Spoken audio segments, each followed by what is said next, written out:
الله فلا مضل له ومن يضلله فلا هادي له واشهد ان لا اله الا الله وحده لا شريك له واشهد ان محمدا عبده ورسوله اما بعد يا ايها الناس اتقوا ربكم الذي خلقكم من نفس واحده وخلق منها زوجها وبث منهما رجالا كثيرا ونساء واتقوا الله الذي تساءلون به والارحام ان الله كان عليكم رقيبا يا أيها الذين آمنوا اتقوا الله حق تقاته ولا تموتن إلا وأنتم مسلمون يا أيها الذين آمنوا اتقوا الله وقولوا قولا سديدا يصلح لكم أعمالكم ويغفر لكم ذنوبكم ومن يطع الله ورسوله فقد فاز فوزا عظيما اللهم صل على محمد وعلى آل محمد كما صليت على إبراهيم وعلى آل إبراهيم إنك حميد مجيد اللهم بارك على محمد وعلى آل محمد كما باركت அலா இப்ராஹிம வலாலி இப்ராஹிம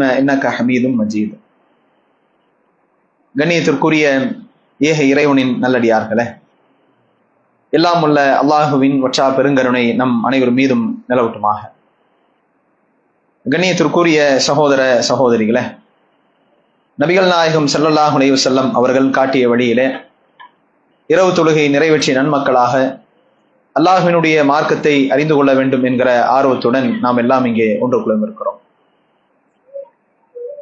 கண்ணியத்திற்குரிய சகோதர சகோதரிகளே, வியப்பூட்டும் அல்லாஹுவின் அற்புத படைப்புகள் என்கிற தலைப்பின் கீழாக கடந்த சில நாட்களாக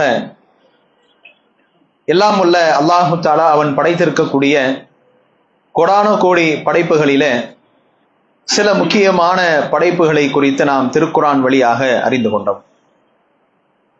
மனிதர்களுக்கு மற்ற உயிரினங்களுக்கும் மிக அவசிய தேவையாக இருக்கக்கூடிய தண்ணீரை பற்றியும் அதுபோல உணவை பற்றியும் அல்லாஹு தஆலா குரானிலே நமக்கு என்னென்ன செய்திகளை எல்லாம் குறிப்பிட்டிருக்கிறான். இவை இரண்டும் மனிதர்களுக்கு எவ்வளவு அவசியமான அற்புதமான படைப்பாக இருக்கிறது. இதிலே மனிதர்கள் நாம் இதை குறித்து சிந்திக்காமல் பலர் இருக்கிற சமயத்தில் அல்லாஹுவை நம்பிக்கை கொண்டு வாழக்கூடிய முஸ்லிம்கள் நாம் இறைவனுடைய இந்த படைப்புகளை எல்லாம் சிந்தித்து அல்லாஹுவிற்கு நன்றி உள்ள அடியார்களாக நடக்க வேண்டும் என்கிற சில செய்திகளை பார்த்தோம். இன்றைய தினம் அல்லாஹு தஆலா படைத்திருக்கக்கூடிய இந்த பூமியிலே இறைவன் கோடான கோடி உயிரினங்களை படைத்திருக்கிறான். அதிலே சிறிய பூச்சி இனங்களையும் அல்லாஹு தஆலா படைத்திருக்கிறான். அந்த பூச்சி இனங்களிலே ஒரே ஒரு பூச்சி இனத்தை பற்றி அல்லாஹ் திருக்குரானிலே குறிப்பிட்டு விட்டு இதிலே மனிதர்களுக்கு மிகப்பெரிய ஒரு சான்று இருப்பதாக அல்லாஹு தஆலா அதை பற்றி குரான் வழியாக நமக்கு பேசுகிறார். அல்லாஹ் ஏராளமான படைப்புகளை படைத்திருந்தாலும் அவன் சிலதை மட்டும் மனிதர்கள் சிந்திக்க வேண்டும் என்று அல்லாஹ் குரானிலே குறிப்பிட்டு விட்டால் நிச்சயமாக அதிலே மனித சமுதாயத்திற்கு ஏராளமான படிப்பினைகளும் இறைவன் ஒருவன் தான் இருக்கிறான் என்கிற சான்றும் அந்த படைப்பிற்குள்ளாக இறைவன் பொதித்து வைத்திருக்கிறார். அப்படிப்பட்ட ஒரு சிறிய பூச்சி இனமாக இருக்கிற ஒன்றுதான் தேனீக்கள் ஆகும். தேனீக்களை பொறுத்தவரை அதன் மூலமாக அல்லாஹ் தேன் என்கிற ஒரு சுவைமிக்க பானத்தை இறைவன் மனிதர்களுக்கு தருகிறான். அதிகமான மக்கள் அதை நாம் அன்றாட வாழ்க்கையிலே பயன்படுத்துகிறோம். ஒரு சிலர் நமக்கு தேவைப்படும் போது தேனை நாம் குடிக்கக்கூடியவர்களாக இருக்கிறோம். இப்ப இந்த தேனீக்களை பற்றி குரானிலே அல்லாஹ் நமக்கு சொல்லி இருப்பதும் அதனுடைய படைப்பும் அதிலே மனிதர்களுக்கு இறைவன் கொடுத்திருக்கிற ஏராளமான அறிவியல் சான்றுகளும் அல்லாஹுவை நம்பிக்கை கொண்டிருக்கிற ஒரு அடியார் சிந்திப்பாரையானால் நிச்சயமாக இது இறைவனுடைய வார்த்தை என்பதை அவர் புரிந்து கொள்ள முடியும். திருக்குரானிலே அல்லாஹு தஆலா 16வது அத்தியாயத்தின் 68வது வசனம் 69வது வசனம் சூரா நஹ்ல் என்கிற சூறாவில் தேனி என்கிற சூறாவில 2 வசனத்தில் தேனியை பற்றியான செய்திகளை அல்லாஹ் சொல்லுகிறார். அதிலே முதலாவது வசனம் வௌஹா ரப்புக இலன் நஹல், உமது இறைவன் நஹல் தேனிக்கு நாம் வஹி அறிவித்தோம், ஒரு உள்ளுணர்வை கொடுத்தோம் என்று அல்லாஹ் அந்த வசனத்தை ஆரம்பிக்கிறான். வஹி என்கிற சொல்லை அல்லாஹ் இந்த ஆயத்திலே பயன்படுத்துகிறான். நபிகள் நாயகம் ஸல்லல்லாஹு அலைஹி வஸல்லம் அவர்களும் அவருக்கு முன்னால் இறைவன் அனுப்பிய எல்லா நபிமார்களுக்கும் இறைவன் அவர்களோடு எப்படி அல்லாஹ் அவர்களுக்கான செய்திகளை அவர்களுக்கு இறைவன் தந்தான் என்று சொல்லும் போது வஹீன் மூலமாகத்தான் நபிமார்களுக்கு இறைவு செய்திகள் வந்தது என்று குர்ஆன் பேசுகிறது. அப்போ அந்த வார்த்தைகளை, அந்த வஹி என்கிற சொல்லை, நபிமார்களுக்கு இறைவன் கொடுத்த அந்த இறை செய்தியை குறிக்கக்கூடிய அந்த அரபு சொல்லை ரப்புல் ஆலமீன் தேனீக்கு நாம் பயன்படுத்தினோம் என்று அல்லாஹ் குறிப்பிடுகிறார். வஹி என்கிற அந்த வார்த்தை அல்லாஹ் சொல்லுகிறான், வௌஹா ரப்புக இலன் நஹல், தேனீக்கு உமது இறைவன் அறிவித்து கொடுத்தான். எப்படி? உள்ளுணர்வாக அதற்கு அறிவித்து கொடுத்தான். என்ன கட்டளை? அல்லாஹ் அடுத்து சொல்லுகிறான், அனித்தஹிதி மினல் ஜிபாலி புயூதா, மலைகளிலிருந்து உனக்கான வீட்டை நீ ஏற்படுத்திக் கொள்.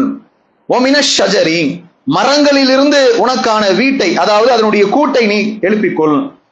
ஒமிம்மா யாரிஷூன், மேலும் மனிதர்கள் கட்டக்கூடிய கட்டடங்களில் இருந்தும் உனக்கான அந்த கூட்டை, அந்த வீட்டை நீ ஏற்பாடு செய்து கொள், எடுத்துக்கொள் என்று அல்லாஹு தஆலா தேனீக்கு நாம் ஒரு உள்ளுணர்வாக அறிவித்து கொடுத்தோம் என்று இந்த வசனத்தை துவக்குகிறான். இதை நாம மேலோட்டமாக பார்க்கும்போது நமக்கு பெரிய அளவுக்கான இதுல அறிவியல் சான்றுகள் பொதிந்திருப்பதாக நமக்கு புரியல. ஆனால் விஞ்ஞானிகள் பல ஆண்டுகளாக தேனீக்களை பற்றியும் தேனீக்கள் கட்டக்கூடிய அந்த தேன் கூடுகளை பற்றியும் தொடர்ந்து பல ஆய்வுகளை அவர்கள் பல ஆண்டுகளாக 60 ஆண்டுகளுக்கு மேலாக ஆய்வு செய்து கொண்டே இருக்கிறார்கள். அந்த ஆய்வுகளினுடைய முடிவுல விஞ்ஞானிகளே, அந்த உயிரியல் ஆராய்ச்சியாளர்களே பிரமித்து போகக்கூடிய அளவுக்கு தேன் கூட்டை பற்றி பல செய்திகளை அவர்கள் கண்டுபிடிக்கிறார்கள். இப்ப தேனினுடைய கூட நாம நேரடியா பார்த்திருக்க எல்லாருக்கும் வாய்ப்பு இருக்காது. நம்ம வீடியோக்கள்ல, யூடியூப்கள்ல பல அந்த தேன் கூடுகளை பார்த்திருப்போம். ஓரளவு நமக்கு அதனுடைய அது எப்படி இருக்கும் என்கிற தோற்றம் நமக்கு நினைவு இருக்கும். அப்படி இல்லாவிட்டால் நீ என்ன பண்ணுங்க, நமது பயானுக்கு பிறகும் கூட சென்று பாருங்கள்.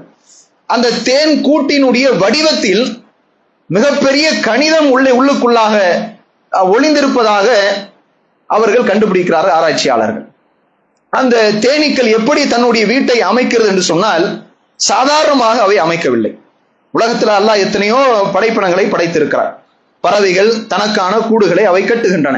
சில பறவைகளுடைய கூடுகள் நமக்கு ஆச்சரியத்தை ஏற்படுத்துகின்றன. அதே மாதிரி பல விலங்குகளும் உயிரினங்களும் அதற்கான தங்குமிடங்களை அவை கட்டி கொண்டிருக்கின்றன. ஆனா தேனீக்களினுடைய அந்த தேன் கூடு என்பது விஞ்ஞானிகளும் ஆராய்ச்சியாளர்களும் பிரமித்து போகிறார். ஏன்னா அது சர்க்கிள், வட்ட வடிவத்துல தன்னுடைய கூட்டை அவை அமைக்கவில்லை.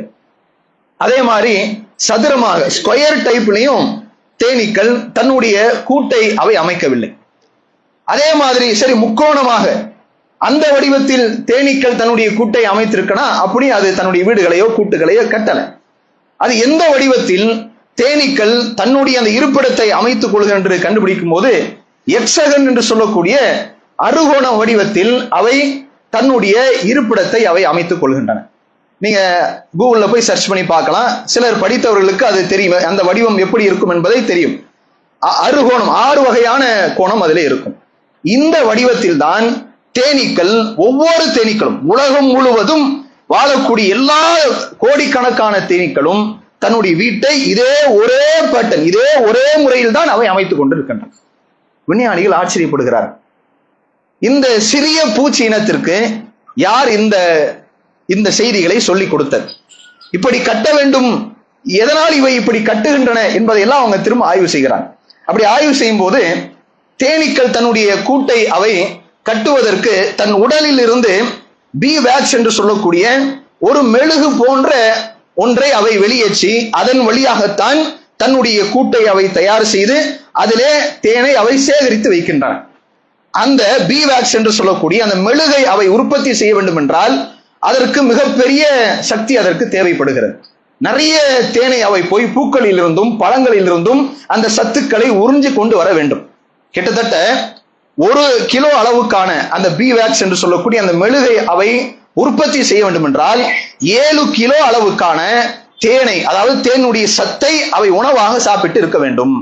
7 கிலோ அளவுக்கான தேன் அதற்கு உணவாக கிடைக்க வேண்டும் என்றால் அது 1,14,04,000 கிலோமீட்டர் அவை பயணம் செய்ய வேண்டுமா.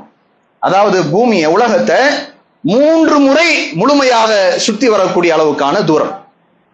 இந்த அளவுக்கு பயணம் செய்துதான் அதனோட அந்த சத்தை எடுக்க முடியும், அந்த உணவை தயார் செய்ய முடியும் என்று கண்டுபிடிக்கிறார்கள்.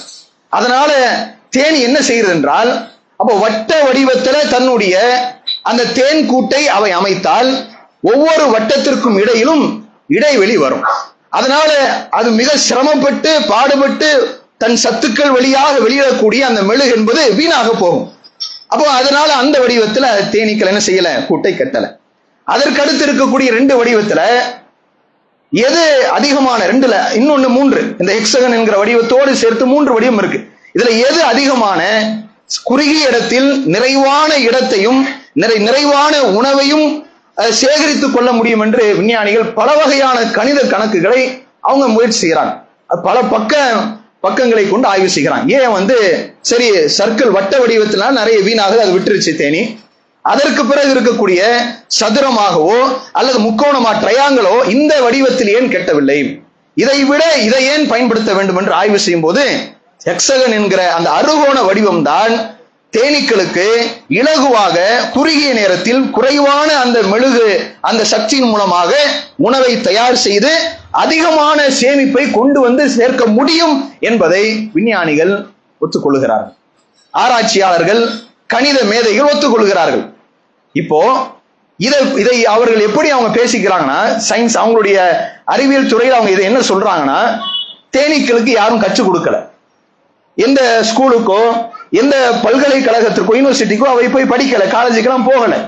ஆனாலும் இந்த வடிவத்தில் தான் இது அமைக்கப்பட வேண்டும் என்று எப்படி தெரியும்?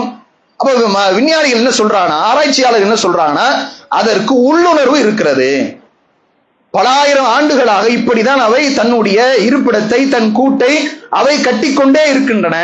அதற்கென்று உள்ளுணர்வு கொடுக்கப்பட்டிருக்கிறது. குர்ஆன் சொல்ற அதே வார்த்தையை ஆராய்ச்சியாளர்கள் சொல்லுகிறார்கள், வௌஹா ரப்புக்க இலன் நஹல், உமது இறைவன் இந்த தேனீக்களுக்கு அதற்கு உள்ளுணர்வாக அறிவித்து தந்தான். அதனுடைய கூட்டை மரங்களிலும் மலைகளிலும் மனிதர்கள் கட்டக்கூடிய கட்டடங்களிலும் கட்டிக்கொள் என்று உமது இறைவன் தான் அதற்கு உள்ளுணர்வை தந்து அறிவித்தான் என்ற அந்த வார்த்தை குர்ஆன் சொல்லுகிறது. அப்படியே ஆராய்ச்சியாளர்களும் அதை உண்மைப்படுத்துகிறார்கள். யோசித்து பாருங்கள், அல்லாஹ் படைத்திருக்கக்கூடிய இந்த தேனீக்கள், அதிலே இறைவன் எவ்வளவு பெரிய சான்றை அல்லாஹ் அதற்குள்ளாக வைத்திருக்க என்பதை யோசித்து பாருங்க. அதனுடைய வெறும் அந்த கட்டடத்தில் மட்டுமே இத்தனை பெரிய விஞ்ஞானமும் ஆராய்ச்சிகளும் அதற்குள்ளாக இருப்பதாக விஞ்ஞானிகள் கண்டுபிடிக்கிறார்கள். அடுத்ததாக அல்லாஹ் தஆலா அந்த வசனத்துடைய தொடர்ச்சியில குறிப்பிடுகிறான். எப்படி அல்லாஹ் சொல்லுகிறான், சும்ம குலி மின் குல்லி ஸமராத், ஒவ்வொரு பலன் தரக்கூடிய பழங்களில் இருந்தும் அதுபோல பூக்களில் இருந்தும் உனக்கான உணவை நீ சாப்பிடு. ஃபஸ்லுகி சுபுல ரப்புகி துலுலா, மேலும் உமது இறைவன் அறிவித்து கொடுத்த மிக எளிமையான பாதையில் நீ சென்று உனக்கான உணவை நீ சாப்பிட்டுக் கொள். அடுத்த ஒரு கட்டளை, முதல்ல வீட்டை அமைத்துக் கொள்ள வேண்டும் என்கிற கட்டளை தேனீகளுக்கு கொடுக்கப்பட்டது. இரண்டாவது, அல்லாஹ் தேனீக்களுக்கு இறை உள்ளுணர்வா அறிவிக்கிறான், நீ சாப்பிடணும், ஆனா அதற்கு நீ சிரமப்படக்கூடாது. உமது இறைவன் உமக்கு அறிவித்து கொடுத்திருக்கக்கூடிய லேசான இலகுவான வழியிலே சென்று உணவை தேடிக்கொள்ளும். இதிலும் விஞ்ஞானிகள் ஆராய்ச்சியாளர்கள் கண்டுபிடிக்கிறார்கள், தேனீக்களை பொறுத்தவரை அவை பூக்களில் இருந்தும் அதுபோல பல பழங்களில் இருந்தும் நெக்டார் என்று சொல்லக்கூடிய அந்த இனிப்பு சத்தை எடுத்துதான் அவை சாப்பிடுகின்றன. அதிலிருந்து தான் தேன் வருகிறது. அது இரண்டாவது. இப்போ அந்த சத்தை கண்டுபிடிப்பதற்கு எங்கெல்லாம் பூக்கள் இருக்கும், எந்தெந்த பூக்களெல்லாம் நமக்கு இலகுவாக அந்த சத்து கிடைக்கும் என்று தேனீக்கள் எப்படி இலகுவாக கண்டுபிடிக்கிறது என்று ஆய்வு செய்கிறார்கள். அப்ப தேனீக்கள்ல பல வகையான தேனீக்கள் இருக்கிறது. ராணி தேனீன்னு சில தேனீக்கள் இருக்கும். அதே மாதிரி வேலை செய்யக்கூடிய வேலைக்கார தேனீகள் இருக்கும், பாதுகாக்கக்கூடிய தேனீகள் என்று 3 வகையான தேனீக்கள் இருக்கின்றன. இதுல வேலைக்கார தேனீகள் தான் என்ன செய்யும்னா, உணவை போய் கண்டுபிடிப்பதற்காக வெளியே செல்லுமா, போயிட்டு மற்ற தேனீகளுக்கு அந்த செய்தியை சொல்லுமா. எப்படி சொல்லும்? விஞ்ஞானிகள் அதையும் ஆராய்ச்சியாளர்கள் சொல்லுகிறார்கள், அவை ரொம்ப கிட்டத்துல நமக்கு பக்கத்துல இலகுவாக நமக்கு உணவு கிடைக்கும் என்று சொன்னால் அந்த தேனி ஒரு வகையான உடல் அசைவுல வட்டமாக இடுமா, அந்த கூட்டுக்குள்ளாக அது வட்டம் போடுமா. மற்ற தேனீகளுக்கு அந்த வட்டத்தின் மூலமா என்ன சொல்லுமா, ரொம்ப பக்கத்தில் தான் நமக்கான உணவு கிடைக்கிறது என்ற ஒரு அறிவிப்பை அவை செய்கின்றன. இதுவே தொலை தூரமாக இருந்தால், சற்று தூரமாக உணவு இருந்தால், பூக்கள் இருந்தால், பழங்கள் இருந்தால், தேனீக்கள் மற்ற தேனீக்களுக்கு அதை எப்படி கடத்துகிறது, எப்படி அதை புரிய வைக்கிறது என்று சொன்னால், வேகல் டான்ஸ் என்று சொல்லக்கூடிய ஒரு வகையான நடனத்தை அவை ஆடுகின்றன. ஒரு தேனி போகும், தூரமா இருந்து அந்த செய்தியை தெரிஞ்சுக்கிட்டு அந்த தன்னுடைய தேன் கூட்டுக்கு வரும். வந்து அவை ஒரு வகையான உடல் அசைவை செய்து காட்டுமா. இதுவே சூரியனின் பக்கம்தான் அந்த உணவு இருக்கு என்று சொன்னால் அந்த நேர்கோட்டிலே வளைவாக வளைவாக உடலை அசைத்து திரும்ப மேலிருந்து கீழ் வந்து திரும்ப வளைவாக வளைவாக போயிட்டு மீண்டும் அது இப்படி தன்னுடைய உடலை அசைத்து ஆடி காட்டும். உடனே எல்லா தேனீக்களும் அது நம்பாதான். இன்னொரு தேனி போகுமா, வேற ஏதாவது பக்கத்துல உணவு இருக்கிறதா என்று கண்டுபிடிப்பதற்காக வேறு சில தேனீக்களும் போகுமா.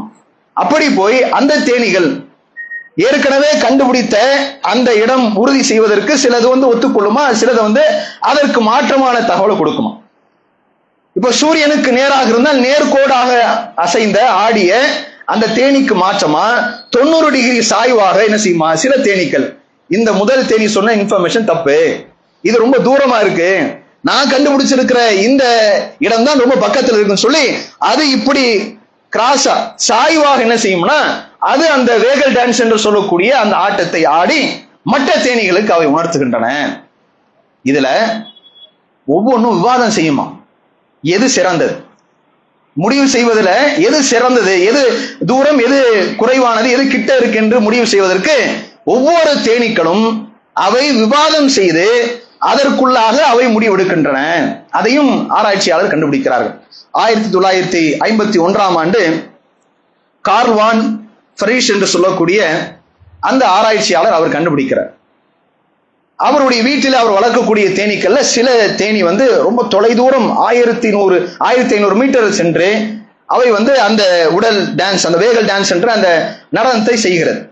இன்னும் சில தேனீக்கள் அதற்கு மாற்றமாக அது ஒரு 300 மீட்டர்ல நமக்கான உணவு இருக்கிறது, பூக்கள் இருக்கிறது என்று கண்டுபிடித்து அது அதற்கு மாற்றமான அந்த உடல் அசைவை செய்கிறது.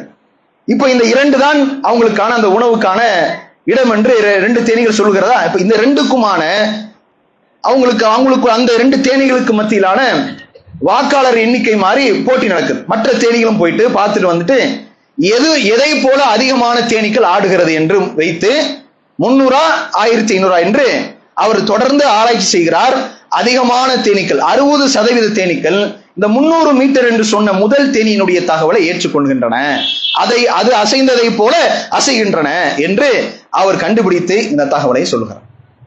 அல்லாஹு தஆலா தேனீக்களுக்கு என்ன அறிவித்தான், எப்படியான உணவை சேகரிக்க வேண்டும் என்று அல்லாஹ் அறிவித்து கொடுத்தான். இலகுவான முறையில் போய் உனது உணவை நீ பெற்றுக்கொள், சிரமப்பட வேண்டாம், இறைவன் அறிவித்து கொடுத்திருக்கிறான்.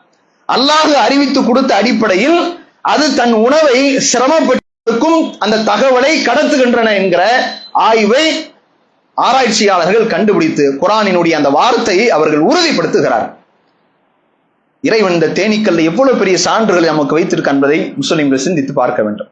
அல்லாஹ் தஆலா இந்த தேனியில இன்னும் சில விஷயங்களையும் இறைவன் இத்தஹிதி மினல் ஜிபால், இத்தஹிதி என்கிற சொல்லை அல்லாஹ் பயன்படுத்துகிறான்.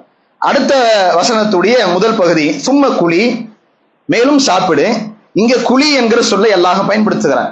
ஃபஸ்லுகி சுல ரப்புகி, ஃபஸ்லுகி ரப்புகி, இது எல்லாமையும் இந்த எல்லா சொற்களையும் நீங்க நல்லா கவனிச்சு பார்த்தீங்கன்னா அல்லாஹு தஆலா பெண் பாலாக இறைவன் பயன்படுத்துகிறான்.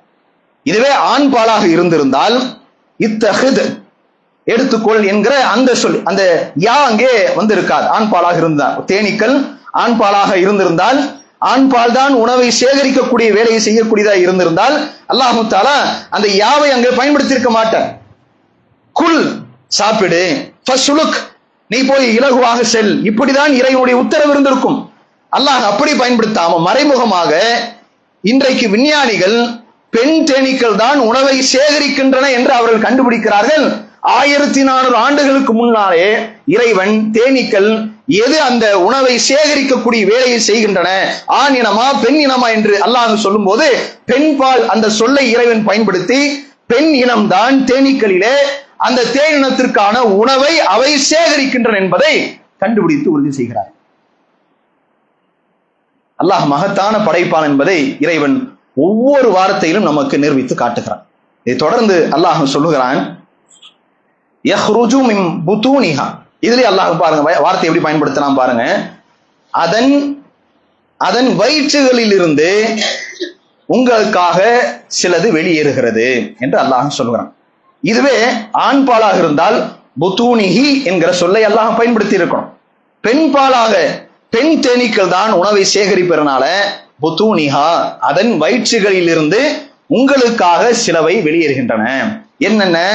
ஷராபுன் முஹ்தலஃபுன் அல்வானுஹு, ரொம்ப மாறுபட்ட சுவை கொண்ட மாறுபட்ட நிறம் கொண்ட குடிபானம் அதிலிருந்து உங்களுக்காக வெளியேறுகின்றன.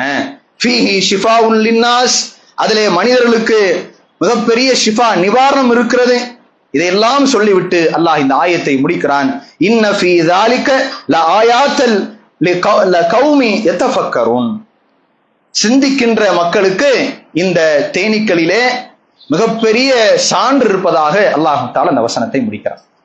அல்லாஹ் தஆலா இதையெல்லாம் சொல்லிவிட்டு நம்ம என்ன செய்ய சொல்கிறான்? இதை நீங்கள் சிந்தித்து பார்க்க வேண்டும். சிந்திக்கிற மக்களுக்கு தேனீக்கள் என்கிற இந்த படைப்பிலும் தேனிலும் உங்களுக்கு மிகப்பெரிய சான்று இருப்பதாக அல்லாஹு தஆலா தன் வசனத்தை முடிக்கிறார்.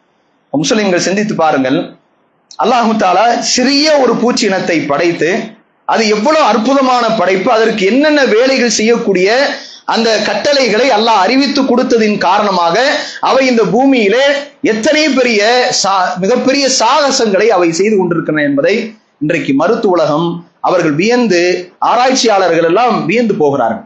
இதுல இறுதியா அல்லாஹ் சொன்ன அந்த வசனத்துல அல்லாஹ் ஒரு வார்த்தை பயன்படுத்தான், புத்தூனிஹா, அதன் வயிறுகள் என்கிற சொல்லை அல்லாஹ் பயன்படுத்தான்.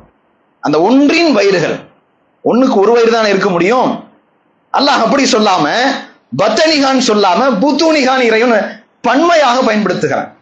அதற்கு 2 வயிறுகள் இருப்பதாக அரபை பொறுத்தவரையும் இருமையை குறிப்பதற்கும் இருமைக்கு அதிகமாக 2க்கு மேல உள்ள சொல்லை குறிப்பதற்கு பன்மையான வார்த்தையும் பயன்படுத்தப்படும். அல்லாஹ் அப்படிதான் குர்ஆன்ல பல விஷயங்களை பயன்படுத்துகிறான். அப்ப அல்லாஹ் தஆலா அதன் 2 வயிறுகள் என்கிற சொல்லை இறைவன் குறிப்பிடுகிறார். ஒண்ணுக்கு எப்படி 2 வயிறு இருக்கும்? பல காலமாக தேன் எப்படி கிடைக்கிறது என்று மனிதர்கள் நினைத்து கொண்டிருந்தாங்கன்னா, தேனை வந்து இந்த தேனீக்கள் எல்லாம் பூல இருந்து போய் சாப்பிடும், சாப்பிட்டு வாயை அப்படியே வச்சுக்கும், வந்து தன்னுடைய கூட்டுல வந்து அது துப்பி பாதுகாக்கும், இப்படிதான் அது தேனை நமக்கு தருகிறது என்று பல ஆண்டுகளாக மனிதர்கள் நினைத்தார்கள். சில ஆண்டுகளுக்கு முன்பாகத்தான் தேன் எப்படி மனிதர்களுக்கு தேனீக்கள் மூலமாக கிடைக்கிறது என்கிற ஆய்வை அவர்கள் உறுதிப்படுத்தும் போது, தேன்கள் அவை வாயிலிருந்து மனிதர்களுக்கு நமக்கான தேனை தருவது கிடையாது, அது உணவாக சாப்பிடுகிறது. சாப்பிட்டு விட்டு அதன் வயிற்றுக்குள்ளாக சில ரசாயன மாற்றம் ஏற்படுகிறது. அந்த சாப்பிட்ட உணவு கழிவாக வெளியேறுவதற்கு அல்லாஹ் ஒரு வயிற்றை வைத்திருக்கிறான், தேனாக வெளியேறுவதற்கு இன்னொரு வயிறை அல்லாஹ் வைத்திருக்கிறான். தேனீக்களுக்குள்ள 2 வயிறு இருக்கிறது.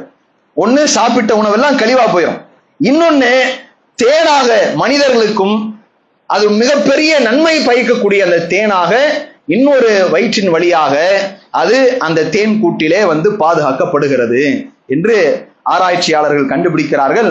அதை ரப்புல் ஆலமீன் உறுதிப்படுத்துகிறார். அப்ப குர்ஆன் இறைவனுடைய வேதம், இது நபிகள் நாயகம் ஸல்லல்லாஹு அலைஹி வஸல்லம் அவருடைய வார்த்தை இல்லை, நிச்சயமாக படைத்த அந்த ஏக இறைவனுடைய வார்த்தை என்பதற்கு தேனீக்களை பற்றி இறைவன் சொல்லி இருக்கக்கூடிய ஒவ்வொரு வசனமும் மிகப்பெரிய சான்று. சிந்திக்கிற மக்களுக்கு அல்லாஹ் அவனுடைய இந்த சிறிய படைப்பிலே தான் மிகப்பெரிய படைப்பாளன் என்பதை அவன் நிரூபித்து காட்டுகிறான். இந்த இறை வேதம் அல்லாஹ்விடமிருந்து வந்ததுதான் என்பதை அல்லாஹ் உறுதிப்படுத்துகிறான். முஸ்லிம்கள் சிந்தித்து பாருங்கள், மனிதர்கள் நாமே வந்து 6 அறிவு கொடுக்கப்பட்டவர்கள், நம்மால இந்த உலகத்துல ஒரு புது இடத்துக்கு வழி தவறாம போயிட்டு வர முடியுமா? யோசிச்சு பாருங்க. தேனீக்கள் பல 1000 கிலோமீட்டருக்கு போயிட்டு சரியா தன்னுடைய தேன் கூட்டுக்கு வருமா? மனிதர்களால் அப்படி வர முடியுமா? அடிக்கடி போற இடம் கூட சில நேரம் மறந்துடும்.